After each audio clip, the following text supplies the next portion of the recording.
अस्सलाम वालेकुम दोस्तों, आज मैं आपको एक नई कहानी सुनाने आई हूँ। उम्मीद करती हूँ ये कहानी भी आपको बहुत पसंद आएगी।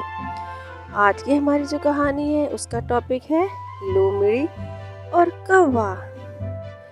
एक दफ़ा का जिक्र है, एक लोमड़ी 2 दिन से बहुत भूखी थी।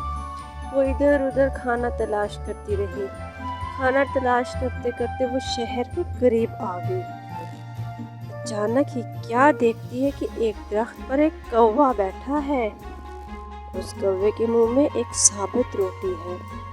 लोमड़ी के मुंह में पानी भर आया। उसने एक तरकीब सोची। वो कौवे की तारीफ करने लगी। हाय कौवे, तुम कितने खूबसूरत हो। तुम्हारे पर कितने खूबसूरत हैं।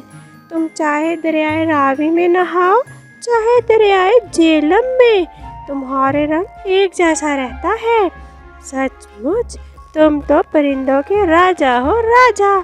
तुम्हारा गाना उफ बहुत मीठा होता है, बांसुरी से भी मीठा।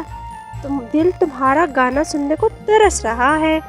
जरा गाना गाकर तो सुनाओ। बस क्या था, कौवे ने अपनी इतनी तारीफ सुनी तो वो तो फूलकर कुप्पा ही बन गया और फौरन ही लोमड़ी की चाल में आकर उसने गाना गाना शुरू कर दिया।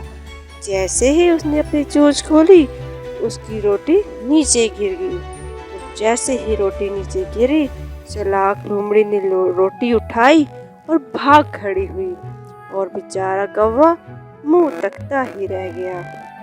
तो इससे क्या बात समझ आई बच्चों? हमें इससे ये सबक मिलता है कि कोई भी आपकी अगर झूठी तारीफ करे तो उससे हमें सबक सीखना चाहिए।